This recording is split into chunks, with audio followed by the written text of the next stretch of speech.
Well, I'm jealous. Okay. You're going on vacation and I'm not.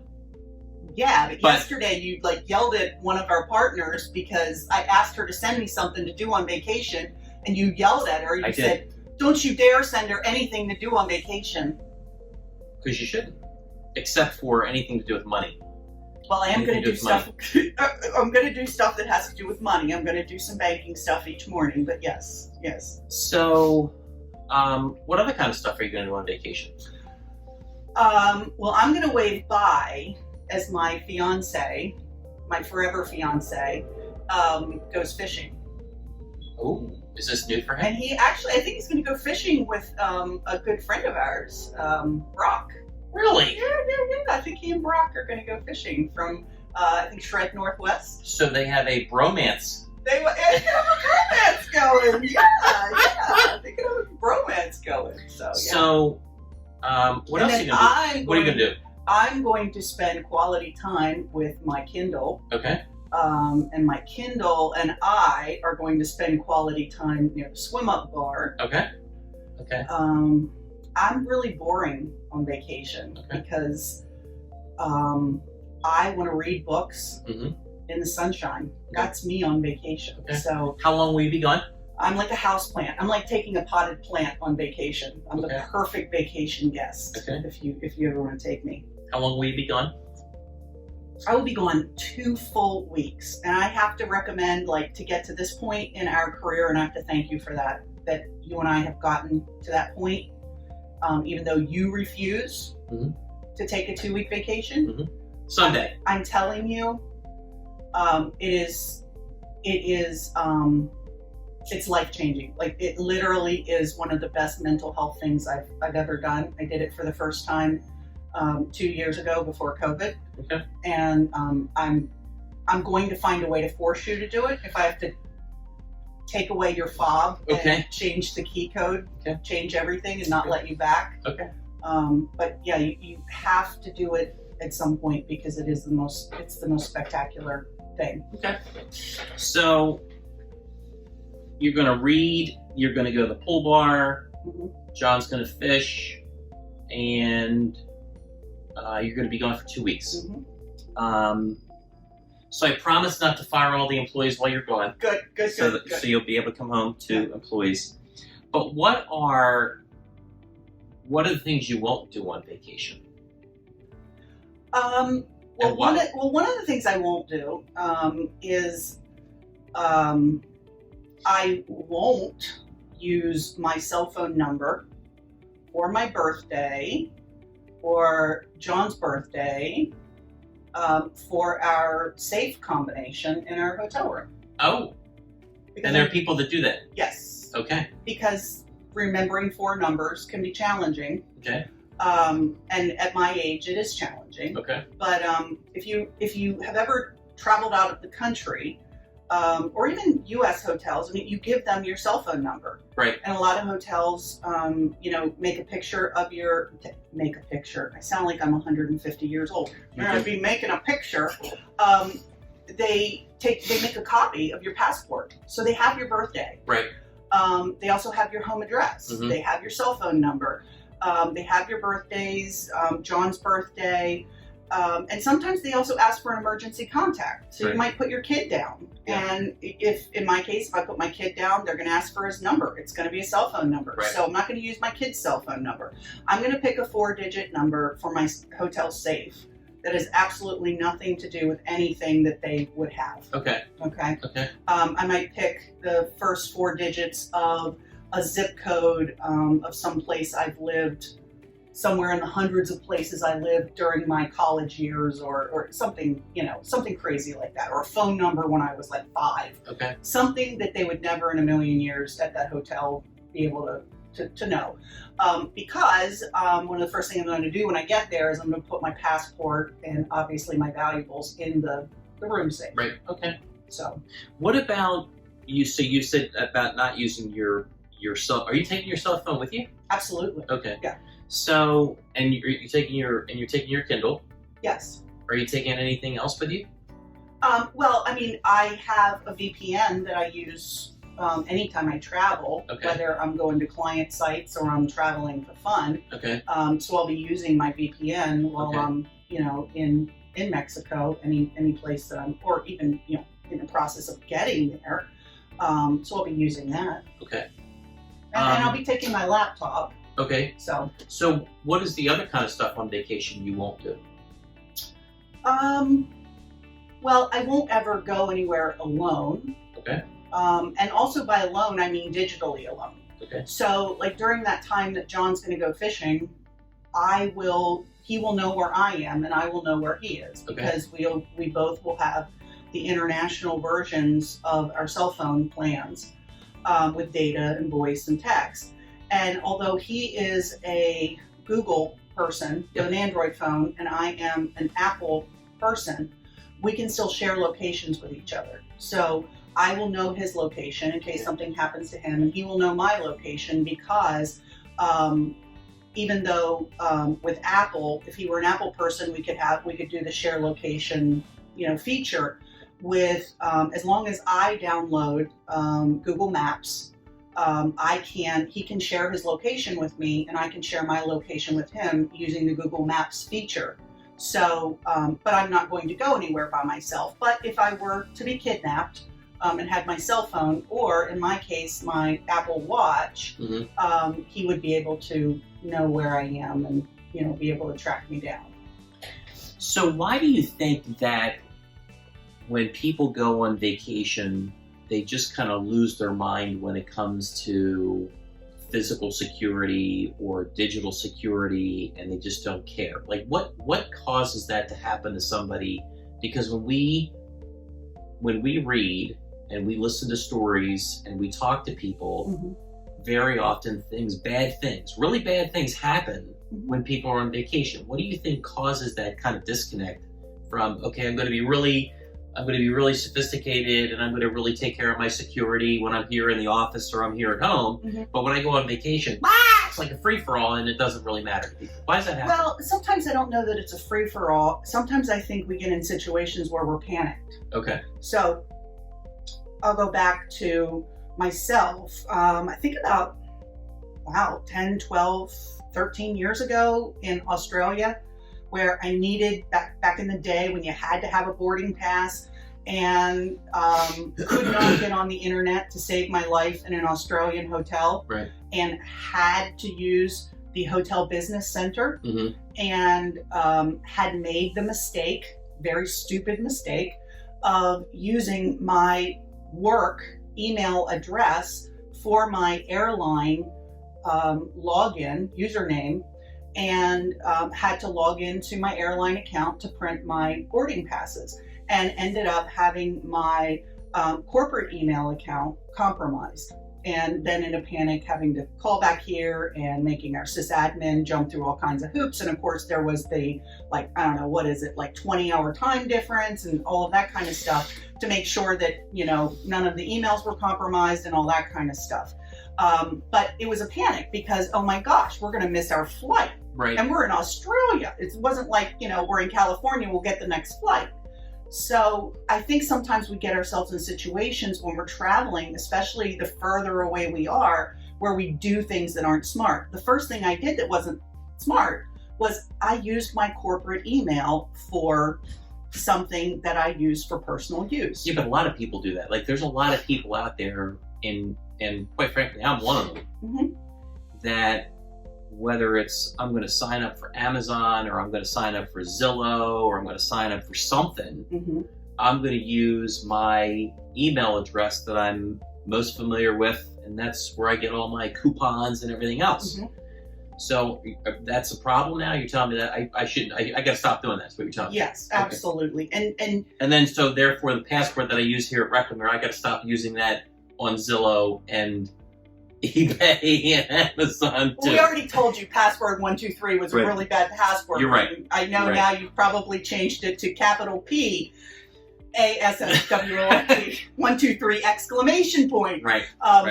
But in all seriousness, yes, your work email address is absolutely sacred and sacrosanct and so crucial to your company's overall security, because that email is an entry point into the corporate network.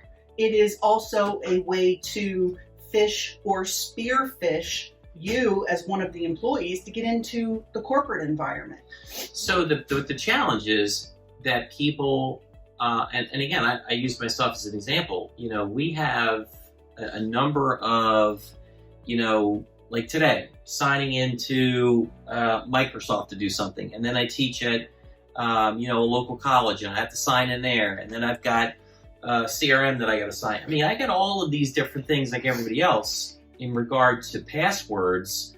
So what the hell am I supposed to do about all this? I mean, that's a lot of stuff. And I've run out of room on my sticky notes. So you tell me what I'm supposed to do. That's not gonna break the bank, because I don't have a lot of money. I'm cheap. Well, you don't use sticky notes.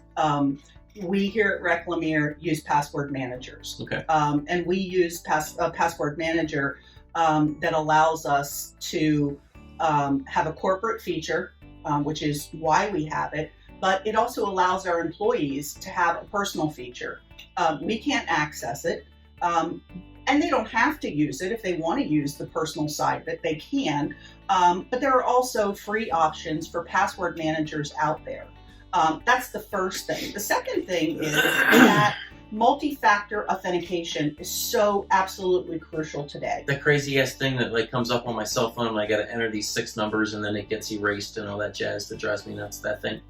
Yes, except that you only have to re-enter those numbers when you go to a different machine, okay? Or your machine, for whatever reason, you've cleared all your cookies, or there's been some kind of massive update that's wiped that out. Anytime your system believes that you're not the person you might have been that logged in last time, it is a really important feature. And it's super easy to pick up the cell phone and look at that authenticator and put in those 6 numbers. Sure. Okay. And I know there's been a lot of talk about, oh, well, if it comes as a text message, it's not as secure.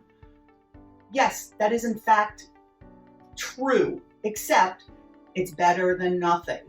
Okay, it's better than nothing. And oftentimes, the pointy heads and the theoretical guys that are talking about it from the standpoint of massive, large enterprises forget that oftentimes people like you and I, we're talking to the average small business owner who has no multi-factor authentication whatsoever. Right. So yes, text messages are better than nothing for multi-factor authentication. So you're not going to just simply use the Wi-Fi that's at the resort. Mm-hmm.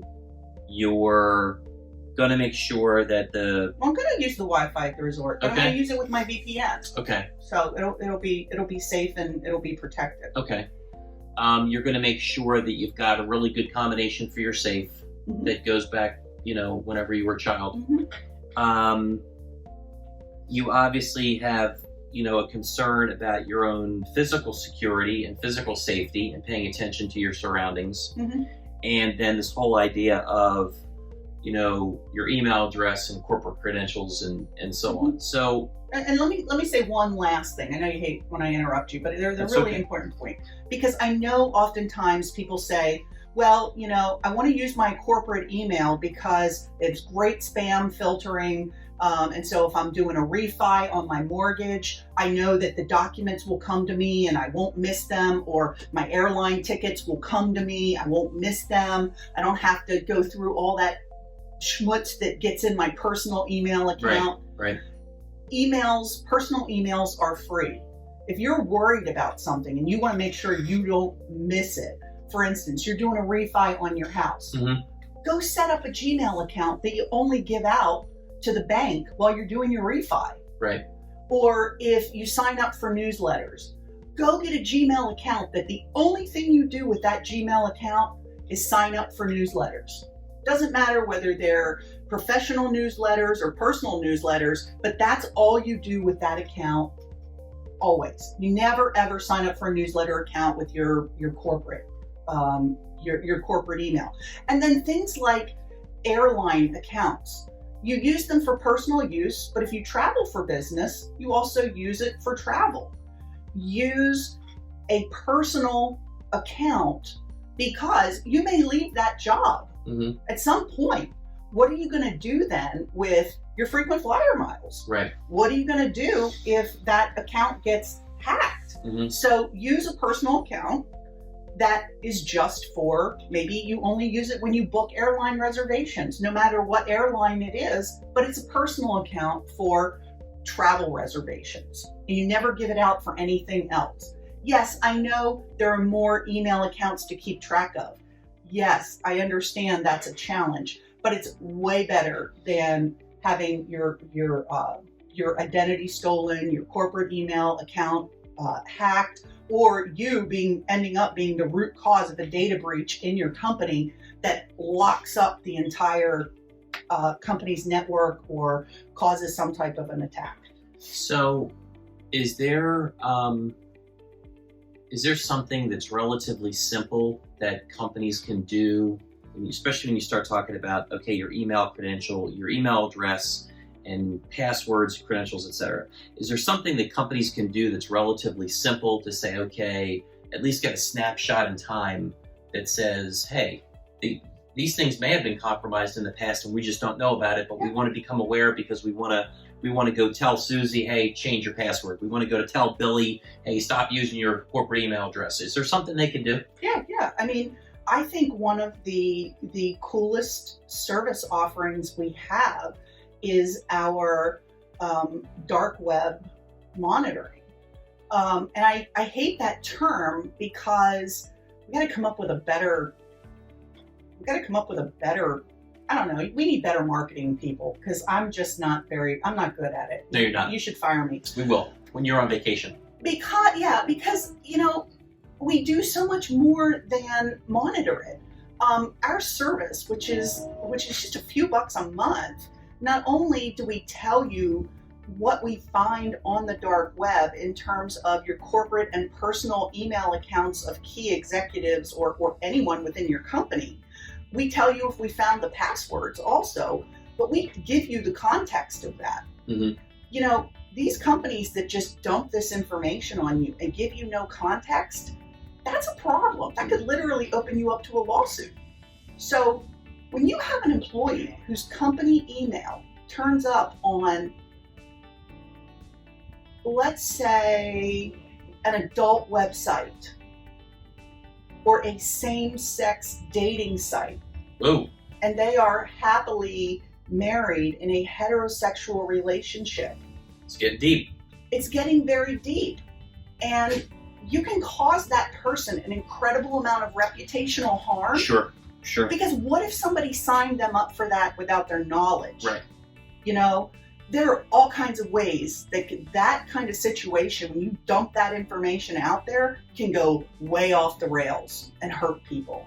But then, that's kind of the really nefarious, awful, dark side of that, but you need to know about that. Right. But also the context of what sites did it turn up on, and why did it turn up on those sites? Sometimes it's part of a data breach that one of your vendors had that they haven't told you about. Right. Darn, if you're in healthcare, you need to know that. Yeah. So, that service alone, I think, as inexpensive as it is one of the very best ways that you can know if all your credentials are out there. Right. And you can also see when people are violating. If you have a policy that says don't use your corporate email for personal use, then when you find their corporate email on a Zillow data breach, you know that they're not following their policy, but they're also not following security awareness training. Right. And so then segueing into, we have some amazing security awareness training that's based in psychology that's proven to be better than the run-of-the-mill stuff that's out there that people are using right now. So, and I mean, the coolest thing of all is like all of these services that we have, like people can get, they can have us do these services for them at no cost to see what it is and see the value in it, or not, but most people, once they have us do it, see the value and they're like, yeah, wow, help us with this. Yeah, they do. So, what is the number one thing that you're looking forward to on vacation? Out of all the things you talked about, the number one thing you really want to do? I want to swim with a sea turtle again. Because if you remember, way back when, and I can't remember, like we're going into our 20th year this year with Reclamere, but I think it was back when you and I and our former business partner, I think it was like the 10-year anniversary or something. I don't know when it was, but we went to like Mexico or Virgin Island. I can't remember where we went. Okay. But I think we went snorkeling and I saw this sea turtle, ginormous sea turtle. Nobody was around me. I just saw him. And I just floated above him and he was grazing like a horse, which, you know, I lose my mind for horses. I do. But he was grazing and I could hear him grazing. It sounded just like a horse grazing, and that was the only sound. And I just floated above him for, I don't know how long it was. So are you gonna It was the most amazing Zen experience. So you're gonna do this? Well, I can't like schedule to swim with a sea turtle. If you have enough money, you can schedule anything. No. It has to like happen organically, like, you know, so I'm going to snorkel and hopefully, but the coolest thing of all is I'm going to Cozumel in a once in a lifetime time where there will be no cruise ships. Even better. It's going to be spectacular. Even better. Yeah.